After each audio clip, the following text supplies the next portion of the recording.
everybody. Welcome to Monday Night Therapy. And, there's one thing that makes me feel better. It's that woman walking through that wheat field gets me every time. Yeah, and if you're only listening to this as a podcast, you need to go watch the intro on YouTube. And there you go. Yeah. I think we're in need of therapy tonight, Todd. Yeah, I think we've been cruising, John. We've been cruising the last few weeks. Yeah, we have. We haven't had to put our training to the test. The training that both you and I have acquired over the years of seeing Nebraska football through clear lenses for what it really is. So, yeah. What is it really? It's a game played by boys. Oh my God, they're not boys. Okay, Linda Wilkins says, "Good evening, John and Todd." I don't know what this PTW thing that's popping up is, but whatever they did. Okay. Wait a minute. You know what? I entitled this thing "The Most Amazing Thing That Happened After We Lost to Michigan State." And we did lose to Michigan State 20-17, 3-game winning streak, and we lost a game, and it sucks to lose. It sucks to lose. But the most amazing thing happened, Todd. And what was the most amazing thing that happened, John? The most amazing thing that happened is this. This still bothers me. Since I started doing ranting, like the first bathroom video or the ranting in 2021 on the field, the losses stopped bothering me as soon as I was done in the rant. I would rant and go, this shit baskets, fuck yeah, and then it'd be over, and then I go on with my life. This one bothered me Sunday while I was watching NFL football, and it bothered me somewhat today while I was trying to focus on my job. And you know what I've concluded? And what have you concluded? Thank you. I've concluded that Matt Rule has given me hope, that son of a bitch. That I honest to God, I went into this Michigan State game thinking there's no way we can lose this. They are in such a mess. And, I interviewed the Michigan State guy, and he was like, God, help us. You've gone through misery. Tell us how to deal with this. That was one of the things he talked to me about. And I thought, there's no way we lose this game. And then we fucking lost the game. And I thought, what? Wait, where did this? I was all empty inside before, and it wasn't that bad. Now I'm suddenly not empty, and now I'm angry or hurt or something. How, John, you don't take your own advice. What? Who does, Todd? Well, what own advice? What own advice do I not take? You apparently, so you go from, being pragmatic and thinking that, this season, progress, is going to have to be measured perhaps differently than wins and losses. You go into this very conservative about it. And then all of a sudden, we're 2/3 the way through the season, and you have a mindset that Nebraska cannot lose a game. I didn't say that. That's what you said. You said say that, didn't I? You said with Michigan, there's no way we can get beat by Michigan State. Well, Michigan State jumped up and kicked our butts. You know what happened, Todd? This isn't fair. They had 2 fucking quarterbacks that could throw the ball and receivers that could catch it. What the hell is with that? Well, sometimes, a little bit of depth doesn't hurt. Yeah. So are you in the mood to dissect this thing, or, or is this just one of those games that we just put to bed? You flush the toilet. Well, I don't think you flush. I haven't done that in one of my bathroom. When people say, you flush that one, get rid of it. I still think I'm kind of in the Matt Rule camp on, you don't flush it, you learn from it. And so, there are some things that I think that we should learn from this game. one of the criticisms that I had with the previous guy is that the coaching staff and the team did not know how to handle success. I mean, did they ever have? We know they're winning streak, and rarely could they win games back to back because it seemed like they battle and fight and they'd win a game and then they would just lose their minds the next week. It's kind of like, oh, we're winners now and all we got to do is show up. Right. I didn't get the sense that this was just all we had to do was show up in East Lansing Saturday. To me, I thought Michigan State had us scouted very well, and they were better prepared.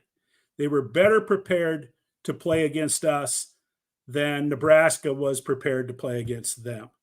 And hey, look, I think most people here know what it means when you say you're playing with house money. Nebraska's been playing with house money for the last 7 games. And your luck is going to run out when you continue to turn the ball over to the extent that we've turned the ball over. It's gonna jump up and bite you in the ass, and that's exactly what happened with Michigan State. We could not overcome our inability to protect the football. I don't know what to say. It's a bummer. I was so forward to going, we're bowl eligible. I had little like graphics made for bowl eligible. I just wonder if too many of us were putting such an emphasis on, we got to go to a bowl. We got to go to a bowl. The only way we can measure success is to go to a bowl game. Well, Todd, we are men. We are men. Yeah. Okay. DEVO. That's how you measure success, isn't it, in production? And by the way, if anybody right now is thinking, oh, yeah, our society today only measures things in wins and losses and how much money we make. Go back to the Bible in the old times, and guys were measured by how many concubines and goats they had. So nothing has changed over the course of human history. See, that's right here. This guy, Mottzilla. He says, if you don't go to a bowl, you are a loser, Todd. Okay. Are you going to have some kind of old man wisdom that says it's all about the friends we made along the way? I said from the get-go that I really hope that this team could get 6 wins this year. And if they got 6 wins, I thought that would be a good measure of success. Obviously, with 6 wins comes a bowl game. Right. But by the same token, can you sit here on the first Monday of November and say that Nebraska football is in a better place than it was 1 year ago? Well, we're in a better place. We are. Yeah. We are in a significantly better place. I just want them to stop saying that thing on TV. And what thing are they saying on TV? That thing where they go, haven't been to a bowl game since 2016. Yeah, well, it's kind of like that fucking graphic they show about men's basketball. Never won NCAA tourney game. It's like stabbing you if you care. I know a lot of people don't care about men's basketball. Just stabbing you right in the eyeball every time I see that graphic. By the way, men's basketball season started tonight. Nebraska is playing Lindenwood. I don't know what that is. It is a college in St. Charles, Missouri, transitioning to Division I. Oh. In years past, they have been a powerhouse in a number of sports at lower division. So they are in a big population area. They are now the closest. Well, you got St. Louis University, but they don't compete in a broad range of sports. But Lindenwood's sitting in a pretty good part of the country to recruit athletes. Are they right next to Morningwood? I'll move on. Paul Dalen gives us a super sticker for $5. Thank you, Paul. We're going to go through some comments. Well, wait a minute. Yeah, go with that one first. Mike Corrigan says there's a podcast. Yes, this same thing Our podcasts that are labeled podcasts on YouTube's are actually delivered through podcast channels. Greg is our podcast manager. I don't know. It's on like Apple, Spotify, wherever you find podcasts. So yes, there is a podcast version of this. Let's see. Here's the go. Linda Wilkins says, John, I have a question for you. If Nebraska goes bowling in year long, how long will it be before Scott Frost is welcomed back into Memorial Stadium? Okay. This is kind of like asking, if I ate pancakes for breakfast, could a grasshopper kick the shingles off my roof? Come on, Linda. How long These are was two it? unrelated things. Oh, how long was it before Frank Solich came back? 20 some years. Okay, double it. Yeah, that's probably true. Linda, I think we'll all be gone by then. That's the honest to God truth. Justin Rogie says PTW is pay Tony White because, as most of you know, over the weekend, USC fired Alex Grinch and Lincoln Riley. Lincoln Riley's been beat up for years about not caring about defense and not having a very good defensive coordinator. And now they're going to go looking for one. And people in The Athletic actually wrote an article and stated that Tony White would be one of those people that they would want to look at. And my question for everybody is this: Would you go to USC if Lincoln Riley was the head coach? Would a UCLA Bruin go to USC? Yeah, that's what he is, isn't it? I believe Tony White's a UCLA Bruin. So, that factors into it. Though Dan McCarney went from Iowa to Iowa State, you have some of that kind of stuff happen. I'm not going to lose sleep over it. Does Tony White's price tag, is it the same today as it was before kickoff on Saturday? Is that a rhetorical question? No. But Todd, here's the thing with that. Yes, it is. It's I don't know about paying him. That's what we all look at. I would like more money. You'd like more money. Everybody would like more money. Not everybody's motivated by dollars. But here's, one of the other things that was amazing to me was we had a defense that held another team to 20 points. And we were disappointed in our defense. I mean, Not widespread, but think about that for a minute. You have a defense that consistently holds other teams to like 20 points a game. I don't know what their average is, and you're disappointed in them. Right. You know what I mean? And that's because, I think we got all excited about watching them, darn near shutting teams out, or shutting teams down. And Michigan State exploited them throwing the ball.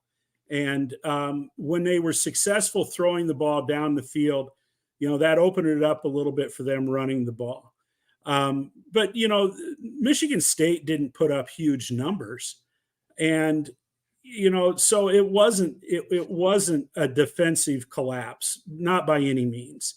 So I'm not that concerned about the defense. They'll get the ship righted, and I think that they're going to be fine going forward. Okay. Justin Rogge became a member for 1 month. You can subscribe to the YouTube channel, and you can buy a membership for $1.99 just to support us. Thank you, Justin. Let's see what else we got. Simple Jack says, looking good, Todd. I mean, real good. Hubba hubba. He didn't say the hubba hubba part. I added the hubba hubba part, but yeah. It's amazing. It's amazing what a haircut and a collar can do. Speaking of that, Minnie, one of our favorite regulars, says, John, your hair looked especially good on your overreaction. What's your secret? Egg whites. Egg whites.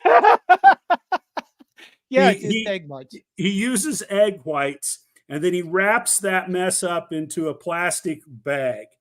I think he keeps it there for about 17 minutes. You go 18, it could turn green. So the secret is egg whites. Fred Zacco says John gets 3 wins and he turns into the kid who has his first beer. I got news for you, Fred. Even though I was on my like 967,000th beer, it was still like I had my first one. Never really ended. It never stopped. Yeah. Even now. You go Look, any place with John, and if you wandered far enough away from where John was sitting, you'd hear people that had never seen him before say, I remember my first beer. So yeah, you got it. You've nailed it, Fred. okay, let's see. Mike Schuster. Hello, Todd and John. I agree. We in a better place, but the same punt return game. Oh man. The punt return game That's was painful. decent in the early going. And I think I didn't hear the press conference today, but I heard some follow-up, and they were saying that Rule admitted to making some mistakes with that. I don't buy this that Billy Kemp, wanted to contribute so bad. He wanted to be on the field, and contribute any way that he could. And so they put him back there to field punts with no intent of returning because he can't run right now. Right.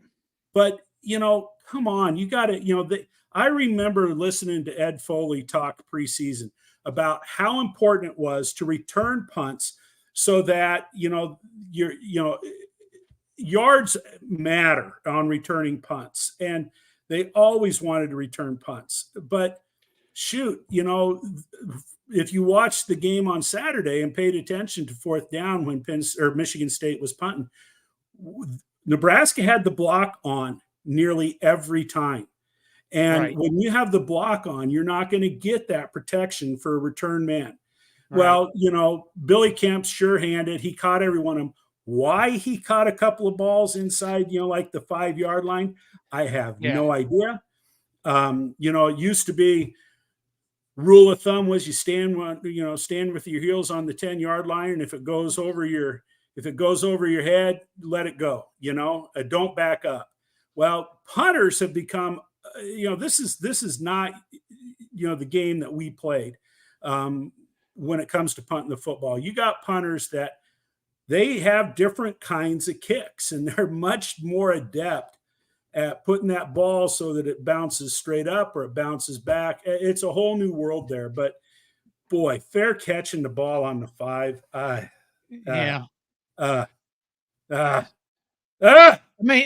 knew when they went after the punt, they wanted him back there for the sure hands. But again, you mentioned the catch the ball at the 6th thing. Well, it was pretty clear it was going to bounce and go in the end zone. That's 15 yards, 14 yards. I mean, that's for this offense, that's worth its weight in gold, for God's sakes. And then again, at the end, I think I brought this up in the post-game ranty bit. They put Ethan Nation back there to return the last punt because now they were desperate. They were desperate. Maybe they had, that's the thing. I thought they'd have the same attitude I did. We're going to show up and beat Michigan State. And then you don't because you weren't mentally, I don't know. You can't read somebody's mind. We can only speculate, but we do it well. And sometimes with a lot of profanity. Linda posted a little bit later on here, the defense could not save their ass again.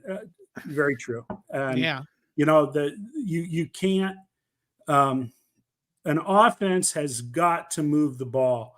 An offense has to control the clock. Defense wins championships, but that's assuming you got an offense that can do their job. And then, special teams, man, Brian Buschini was not good this weekend. No. It was just a cluster, if you ask me. It was not very good all around. No. Frustrating. Wade Farr says, I'm still confused why Purdy never gets a shot in a game. All I hear is that if you don't do good in practice, then Rule won't let you play in a game. If you suck in a game, that's okay. I don't know. I don't know why Chubba Purdy has not seen the field. I mean, you'd think that let's be honest. When you talk to people that were at the Michigan State game, and they will tell you that Nebraska had receivers running open all over the field and that we just couldn't get the ball to them. And I mean, I guess I don't understand why they can't I don't know. Give the guy a series. Is that so? Why is that so hard? Why? What the guys that are quarterbacks that's fragile egos they break? That tell me, Todd. Is that how quarterbacks think? You know, I don't know. I know that back in the day, we had a snowflake playing quarterback that his ego, was very, very brittle to the extent that an assistant coach had to drive all the way to Omaha to convince him not to quit. Right. I remember that. And they basically kissed his butt the rest of his career at Nebraska. Some of them do have egos. But, Good point. here's the thing. If Chubba Purdy gave Nebraska the best chance to win, he'd be playing. Do you really believe that? You don't think Yes. Matt Rule's just playing favorites? No. If Chubba Purdy gave this team the best chance to win, he would be playing.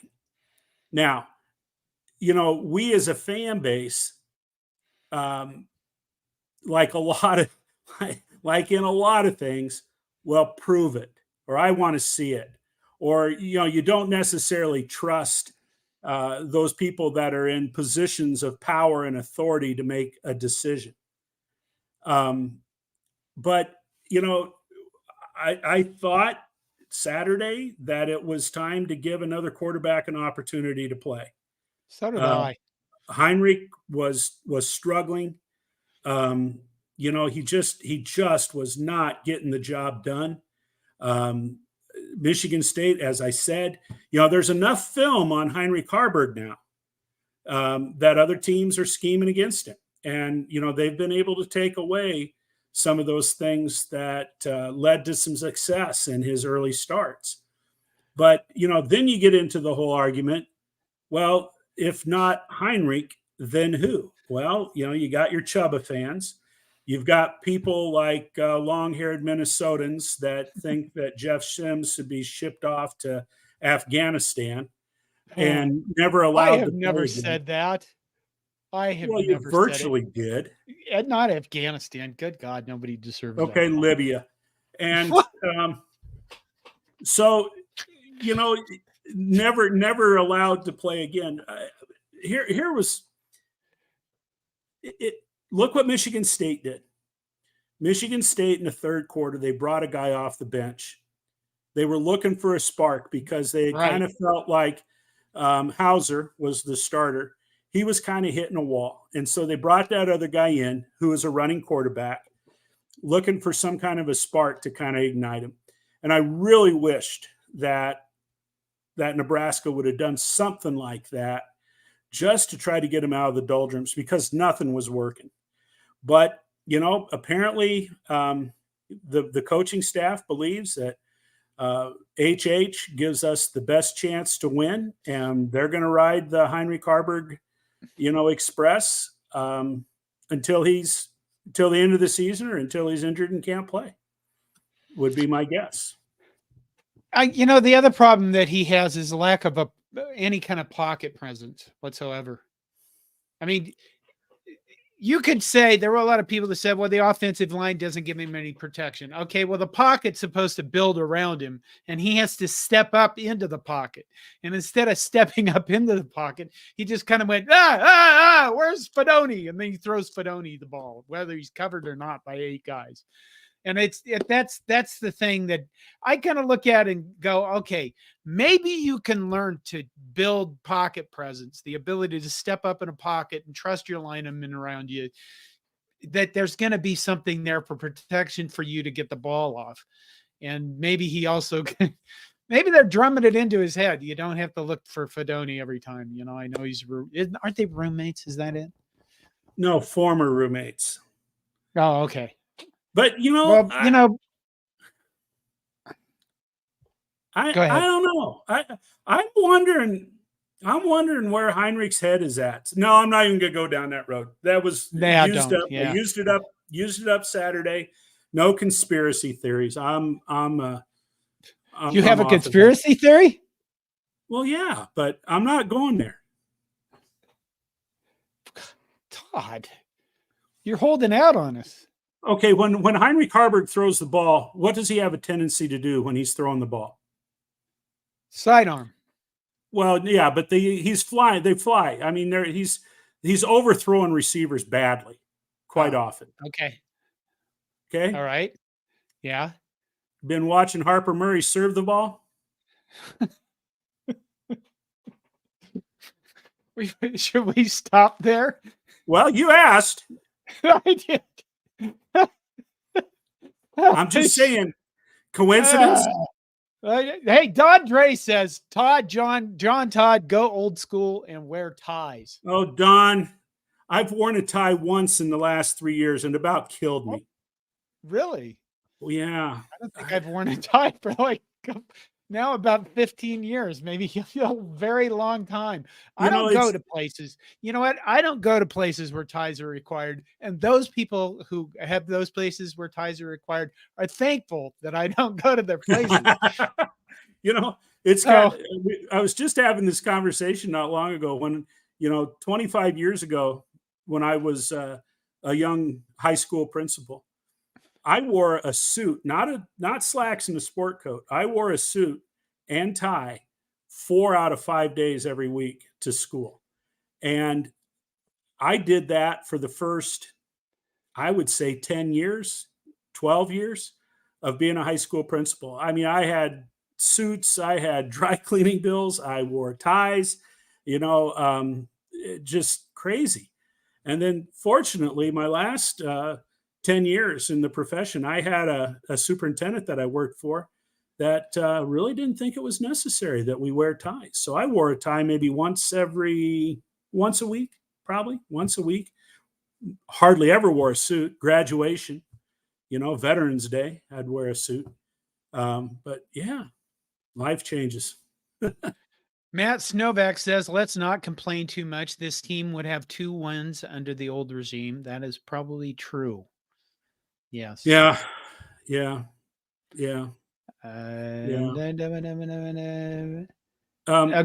Ted Hilker says, hold on. Fred, you can't take credit for this one. John mentioned it earlier. You were late.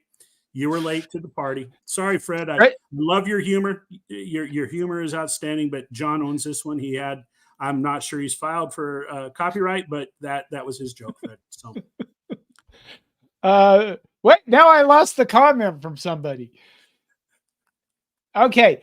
Ted Hilker says, what about Minnesota and Wisconsin losing, keeping us in the Big Ten West race? LOL. I don't think we should even think about that anymore. There was way too much time spent last week about people going, we're going to win the Big Ten West and blah, blah, blah, blah, blah. And then we went out and we pooped ourselves. But God, Minnesota did lose to Illinois, and that was surprising. And Wisconsin, oh my God, who'd they lose to? I'm drawing a blank. This is what you get for 2 old guys. Purdue? No, Purdue hasn't beat Wisconsin since like 1982 or something. Oh my God, Todd. This is terrible. Yeah, we're supposed to be the experts.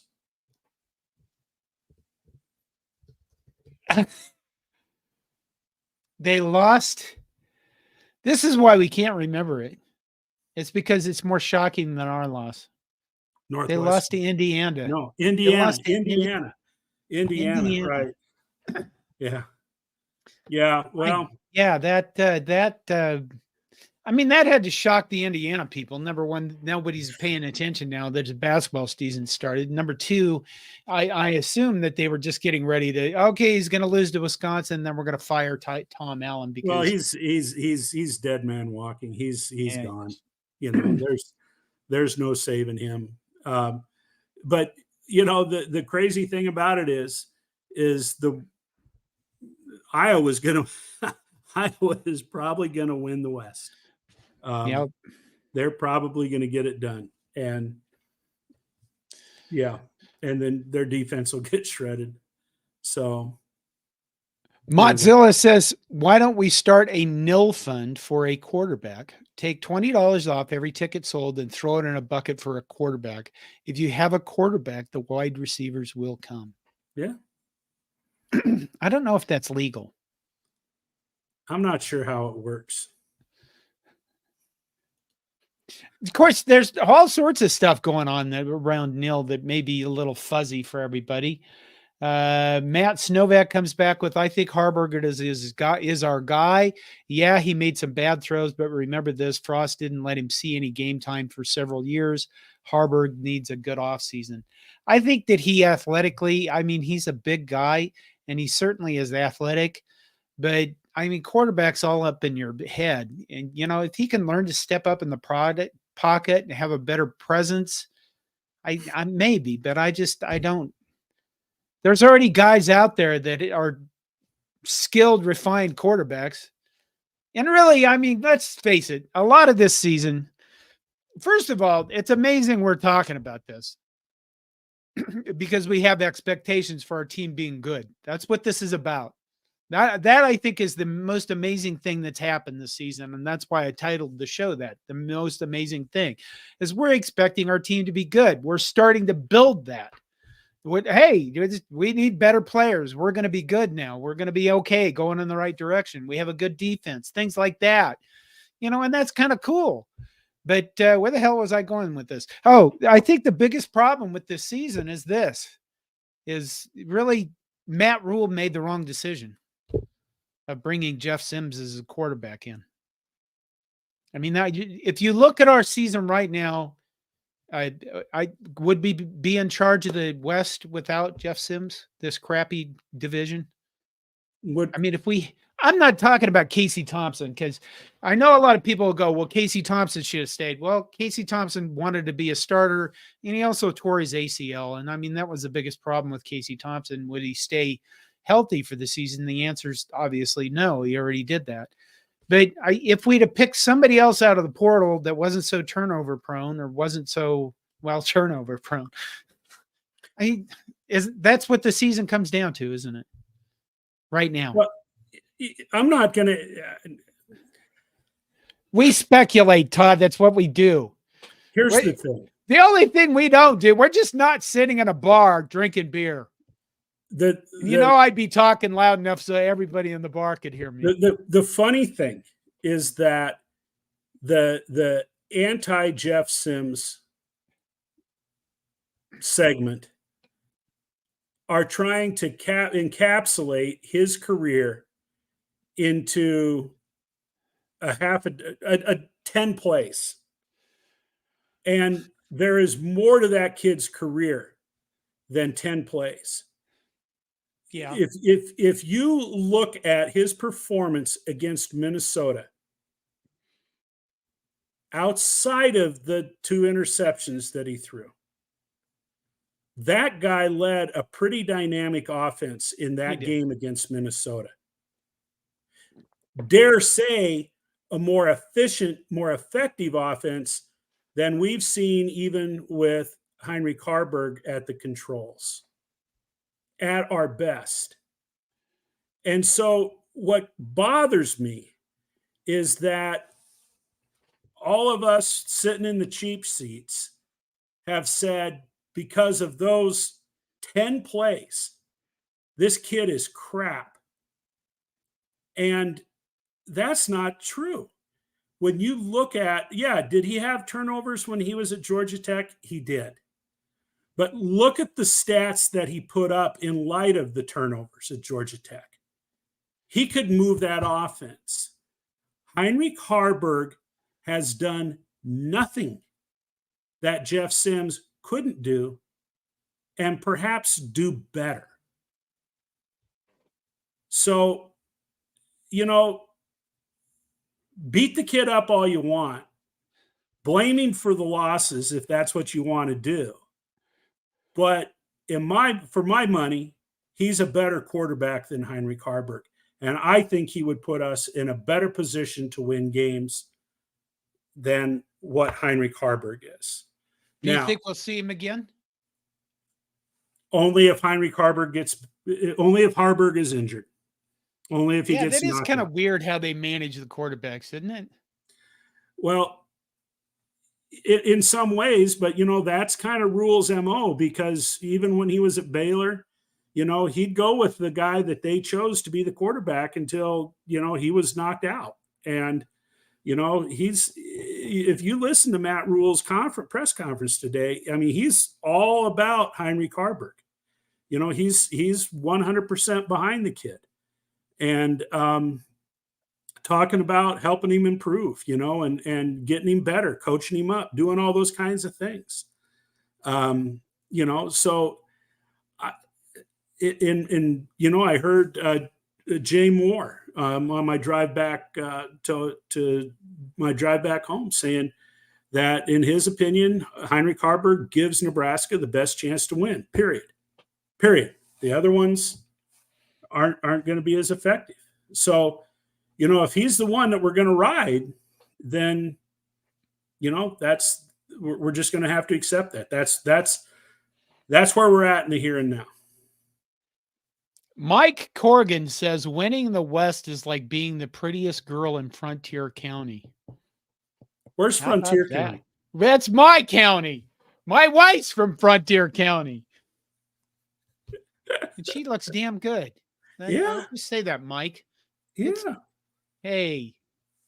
Yeah. Winning the West is like being the prettiest girl in Maywood. That's what you meant. How about this? Whoop. Linda pours a little bit of insight here. Purdy is not going to get in because he'll not be here next year, and HH will be. Well, there could be some truth to that. Coach the kid up, It's all about the quarterbacks, Todd. Never mind me, says, until he learns to read through progressions, Heinrich Harburg won't be shit. That is true. He does have a problem making decisions. And, there's something to be said about him. Well, the previous coach is not doing a damn thing with him, I guess. There is something to be said for that. It's just, think about Cam Jurgens and all those games we watched where he snapped the ball all over the freaking place, except where it was supposed to go. And now he's in the NFL. And I think he actually plays pretty good in the NFL. He was an NFL player. Somebody had the patience and time to put into him. I mean, do we have the patience for Heinrich Harburg for that? We expect goodness now, Todd. There's that coach in Colorado that just throws people out. They just said, oh, the hell with the offensive coordinator. We can't score. And then they didn't get beat by Oregon State as badly as I thought they would. But, we can just toss people out the window, right? Yeah, I hope that that's not the kind of program that they're going to run in Lincoln, Nebraska. And I don't think they're going to. Here's a comment from Simple Jack. I think Todd should dress up in overalls and wear a big red cowboy hat and have a corn cob sticking out of his pocket. I do have the red and white overalls. I will be wearing them at the Maryland game this weekend. I don't have a big red cowboy hat. If I had one, I would wear one. I'd have to substitute a fat cigar for the corn cob because I'm not going to carry a corn cob around. So you only do that on your OnlyFans channel, right? There you go. My OnlyFans channel. Yeah, everybody has one, Todd. I just take pictures of my feet. Well, Roger Moore says, God, country, Todd. Look at that. They love you, Todd.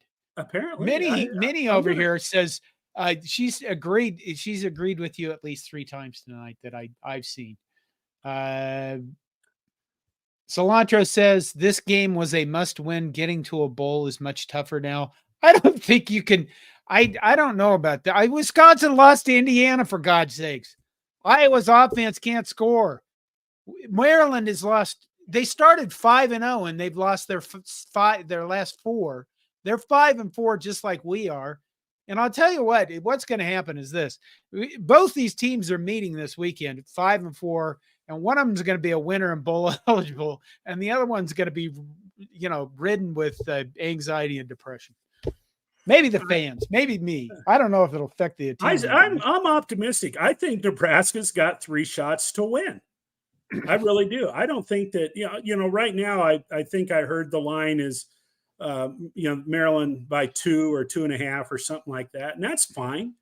But Wisconsin and Iowa are beatable. I mean, they are beatable teams. Oh,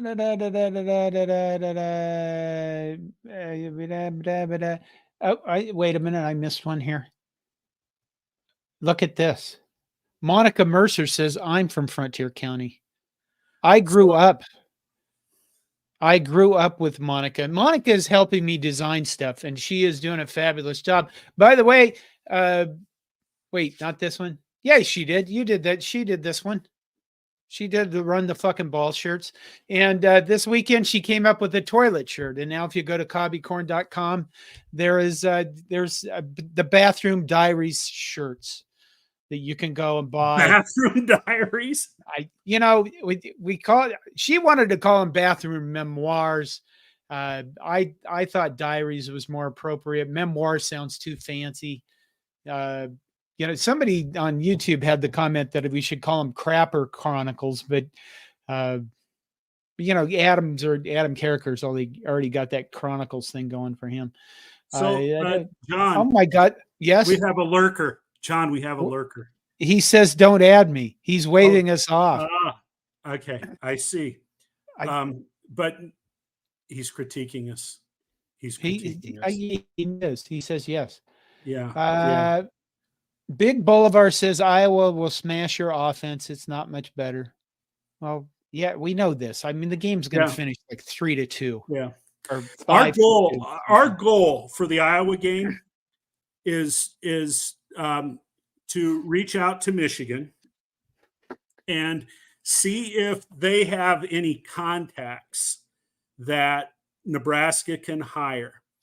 And 10 days in front of the game, we're going to send Vito and Tony from Michigan, and they're going to break Cooper DeJean's legs.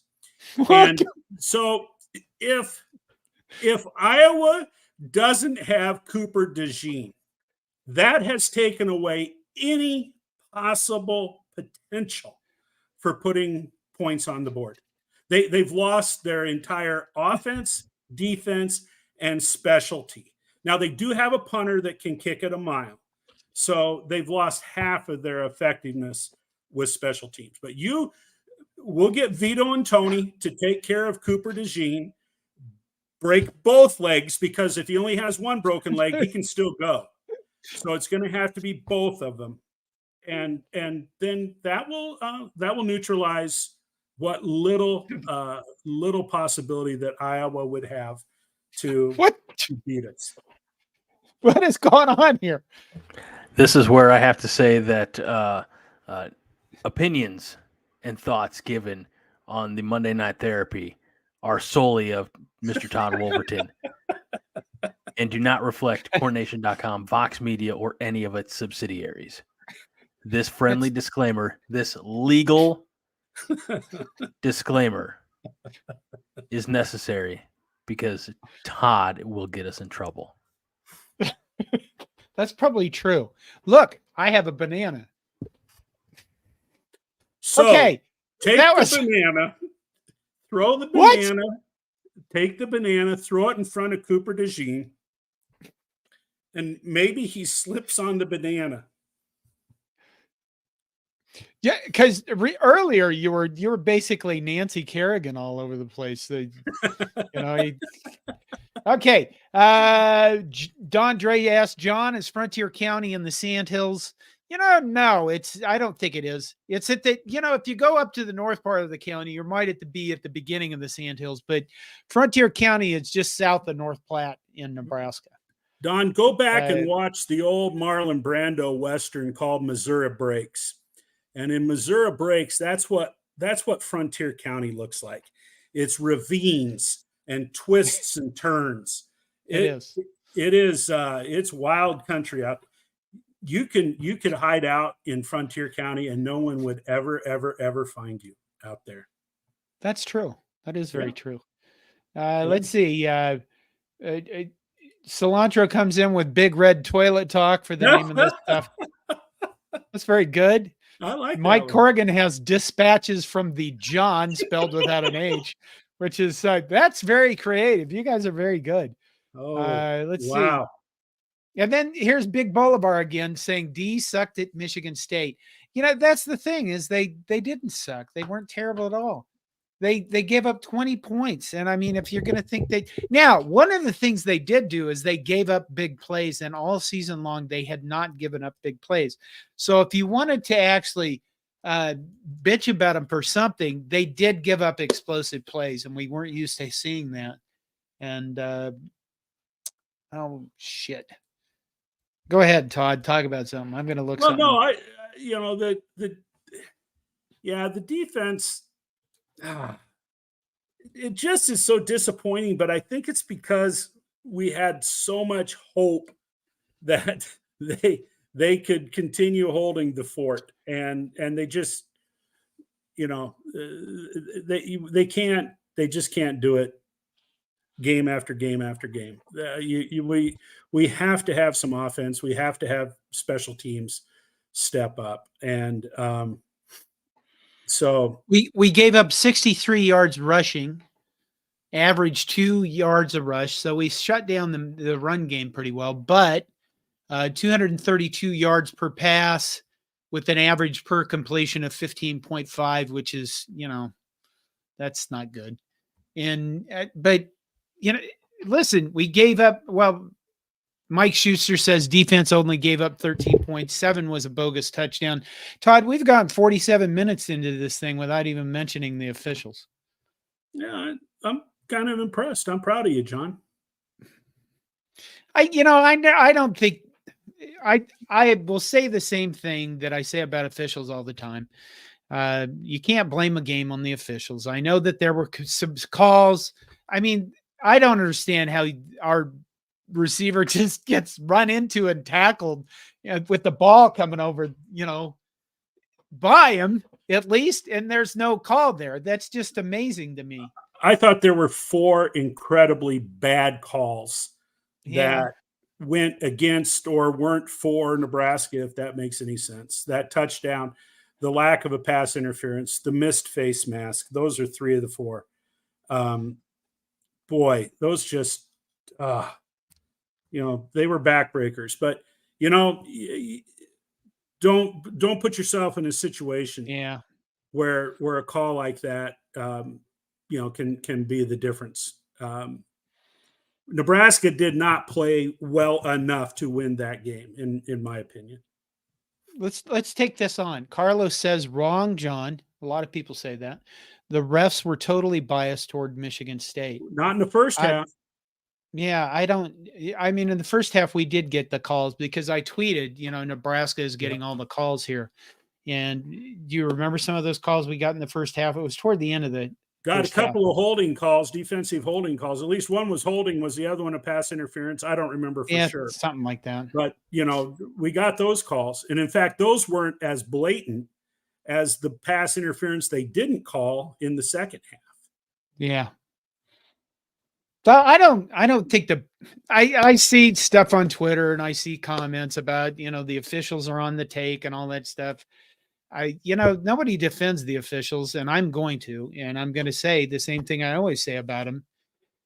They should be held accountable. They should be fired. They should be replaced. There's no giant fucking pool of officials just waiting out there to go do your games. We're in this position because 15 years ago, we started treating officials like shit. And in middle school and at high school games. And all of those people that were going to become officials that rose up through the ranks, they said, fuck you, I'm not doing this. And they don't get paid enough. The NFL even, I don't know how much they pay officials, but they don't get paid enough to deal with this shit. And we destroyed that pool of refs that would have come up there, and it's not going to get any better because of our behavior as fans. That's right. That's my defense of the officials. So are they bad? Yeah, they make bad calls. You know what? I'd say, I don't know this for sure, that by and large, by a population, they're getting older and they're doing 20-year-old kids that can run faster than ever. And they're trying to call those games in real time. In honesty, so fucking complex of rules that Iowa, we argued about fair catches and invalid signals with Iowa for at least a week until Michigan did something else stupid where they were stealing more shit. And then everybody switched over to that. That's the thing. I get it. They're frustrating. I couldn't believe that on replay they ruled the Michigan State catch a touchdown. Yeah, I was can't shocked either. by that. I was can't shocked either. by the fact that our guy's running down the field and gets knocked down during a pass play. And you know what? If they thought the ball was uncatchable, they do this. Right. That's And the sign for uncatchable. Nobody ever did that. Is that bad? Yeah. But it's probably not going to get any better. In fact, it's only going to get worse. No, and the crew had a really bad day.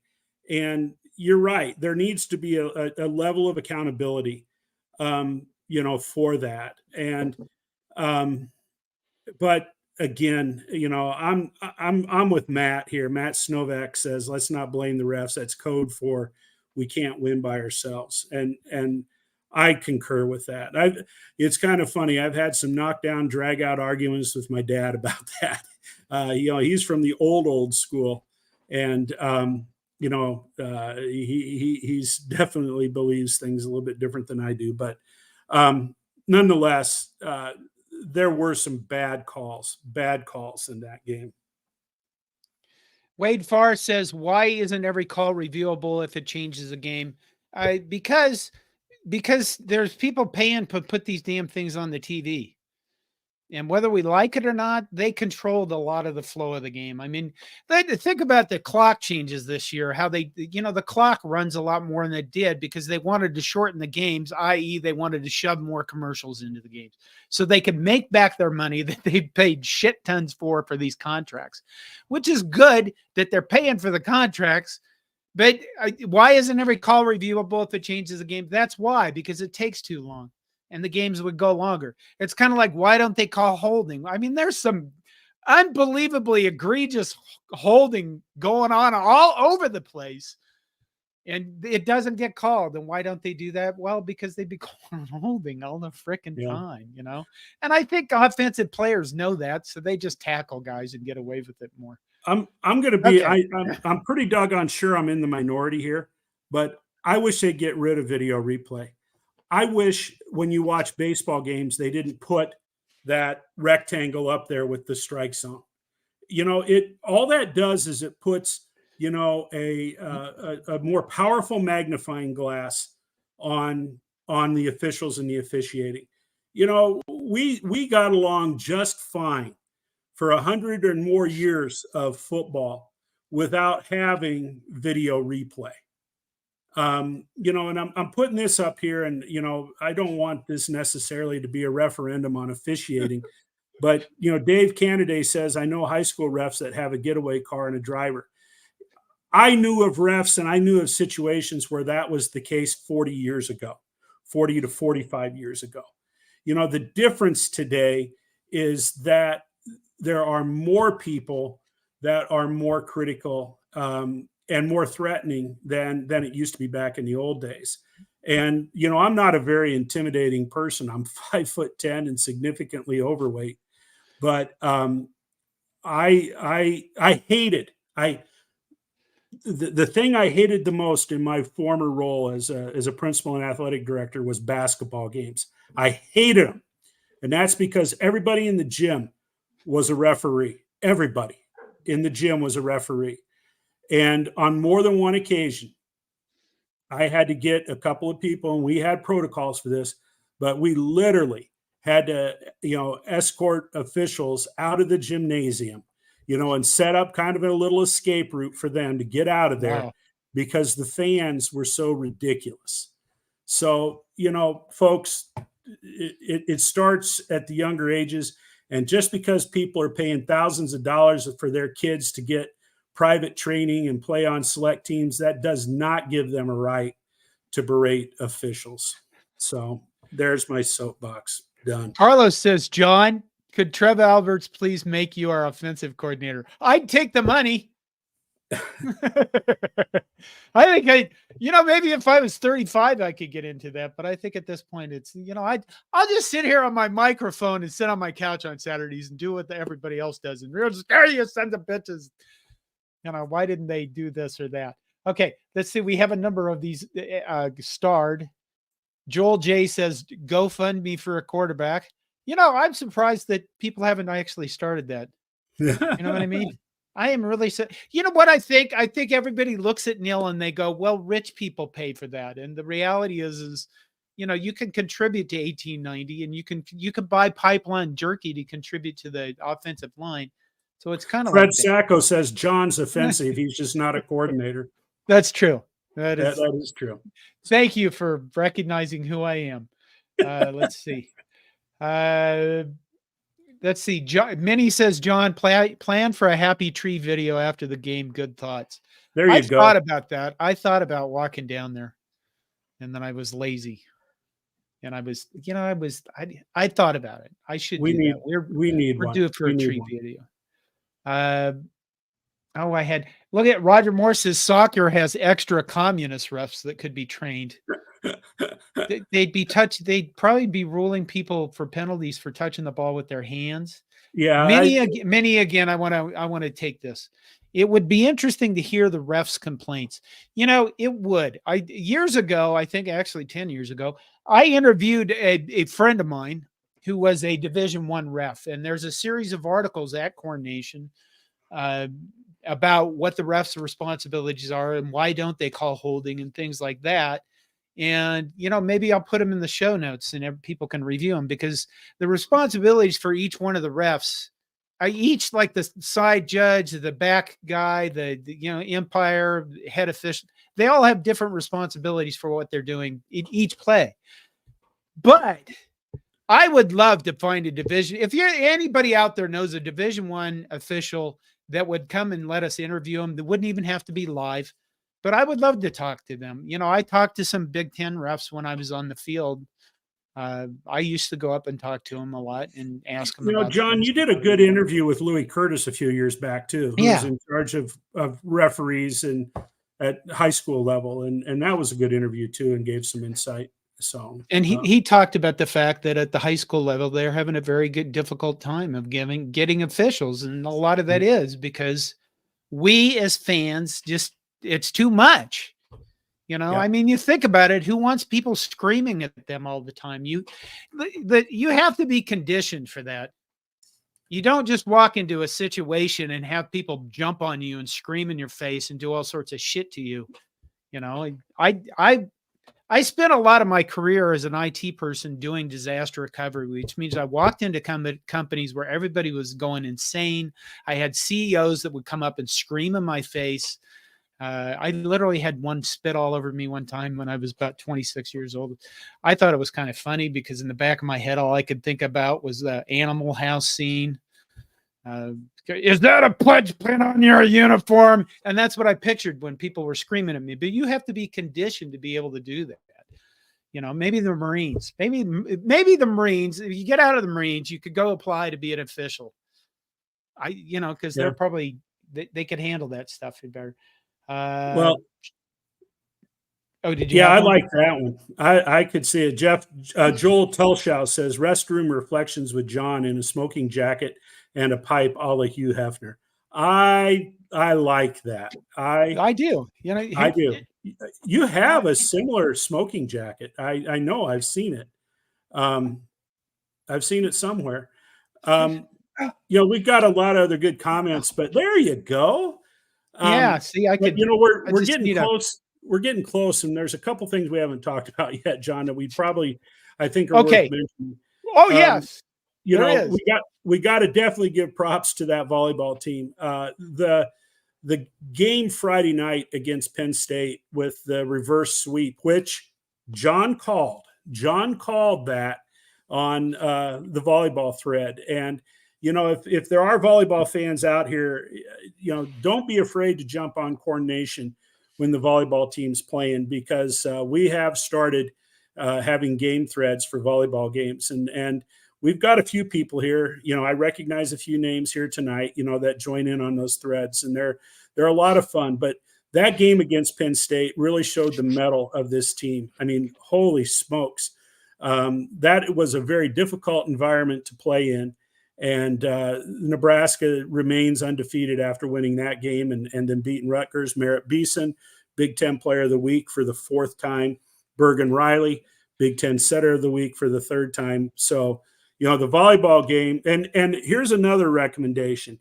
If you have not seen the documentary on Big Ten Network, BTN, about Nebraska volleyball, then you need to search your listings and find an opportunity to watch that documentary. It really puts Nebraska volleyball into, you know, an incredible perspective when you think about the roots of the program, not only at the University of Nebraska, but in the state of Nebraska. Excellent documentary. The other thing we need to give a shout out to is the soccer program. Yeah. And, you know, Roger, I understand that soccer is populated by communists. But just bear with me because Nebraska does have a women's soccer team. They were co-champs for the regular season in the Big Ten. They did today. Were notified that they have qualified for the 64-team field for the NCAA tournament. They are hosting a first-round game on Friday in Lincoln against South Dakota State. So, you know, Nebraska is having a heck of a fall with both volleyball and soccer, a couple of sports that have had a lot of success over the years at the University of Nebraska. So kudos to those teams. Nebraska beats Lindenwood 84-52. There's no word on how bad they beat Morningwood, but maybe that's tomorrow. Terrible. We'll see if Morningwood's standing tall tomorrow. Oh God, why do we do this? Let's see. James Marshall always has good insight. James Marshall says Maryland is all about big plays. The big defense better tightened up. Yeah, they have that Tua Lola kid, Tua's brother, and he is. It's shocking to see how bad Maryland has kind of come apart in the last few games. So I don't know. Maybe they'll do that again. I'm trying to find somebody from Maryland to interview for Wednesday, but so far nobody has replied to me. So maybe they're all into basketball season already too.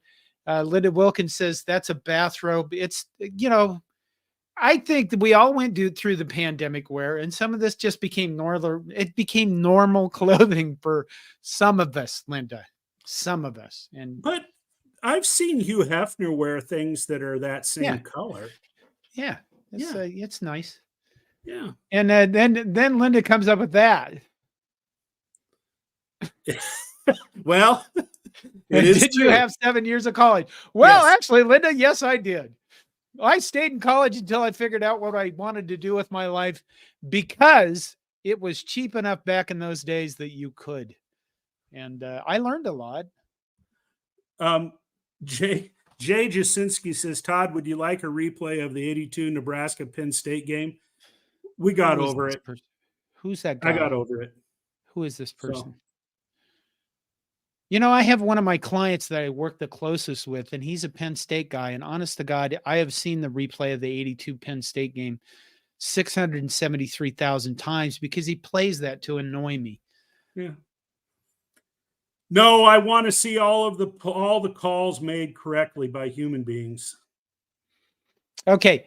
Murph Dog Brewing Company says, are we going to see the offense adapt, or are we still going to run the same largely ineffective crap next week? I'd like to know because I won't be signing up for Peacock. Well, here's the reality of the situation.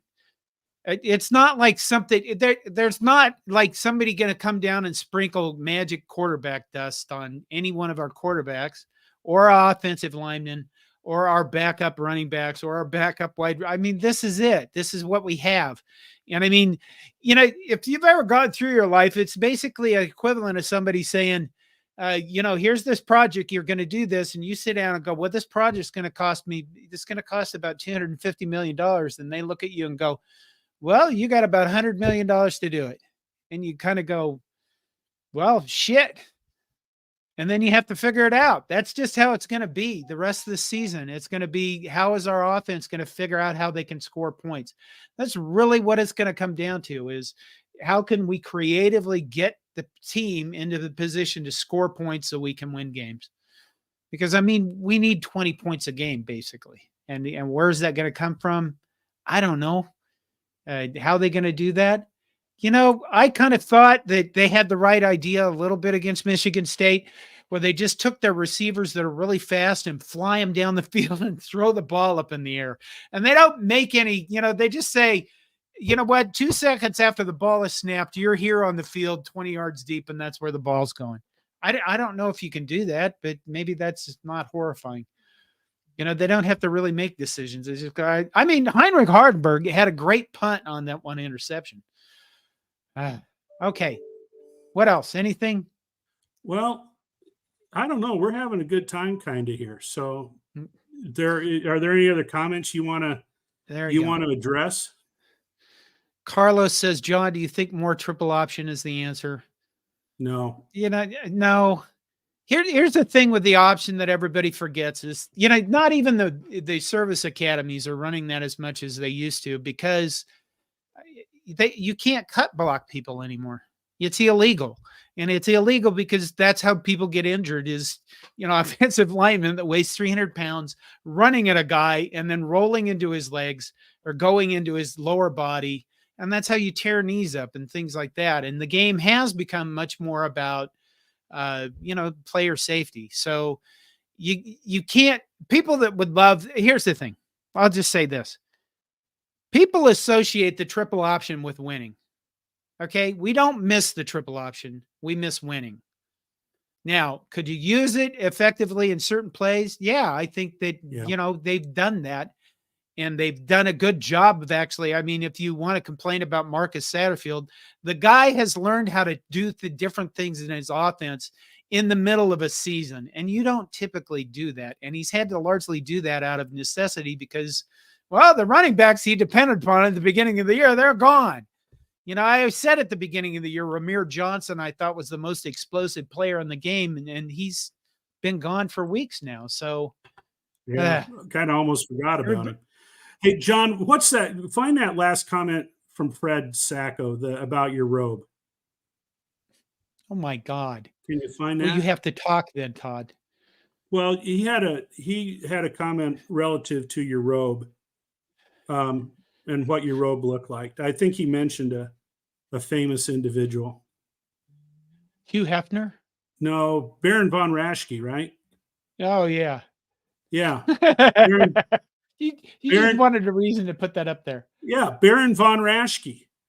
Thank you, Fred. You've given me an opportunity to walk down memory lane. There's me and Baron von Raschke at the Minnesota game in my red and white overalls with a red hat on. No corn cob, though. How the hell do I get that out of there? What? The picture. Okay. What do you mean? Oh. Matt Snow. Okay. Okay, let's see.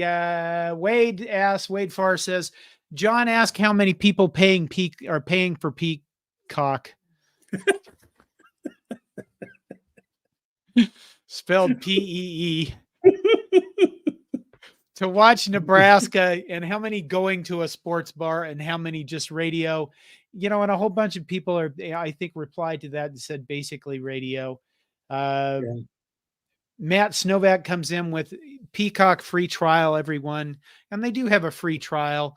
We're going to be on Peacock more. I mean, if you want to watch men's basketball, I realize basketball's going to be on there a few times. There's going to be a number of games on Peacock. My household gets Peacock because we watch communist soccer. And in fact, before the football games on Saturday morning, I usually am watching the English Premier League. Yes. And my rotten son pays for Peacock. So there you go. Matt Sovak also said it's legal in the tackle box still. And by that, he means cut blocking.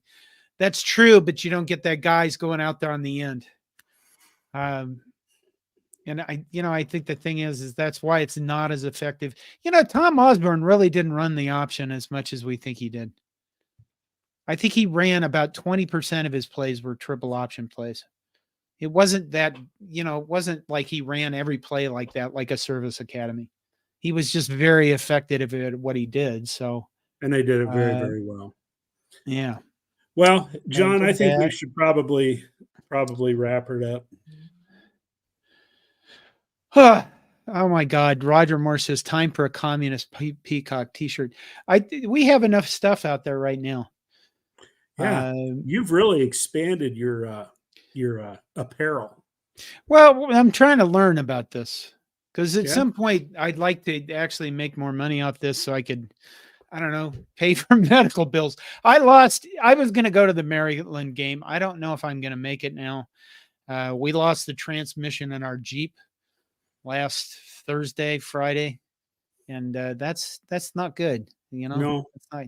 No. The problem is it'll take at least probably 2 weeks before we get a new transmission. So yeah, no, I'm going to go. I'm going to go Saturday. So we'll see what happens. If my oldest son wants to drive, then I might go. Well, you know how good I am at making plans. Yes, you are. You are the anti-planner. Life should be ad hoc, Todd. Pay attention to Corn Nation on Twitter.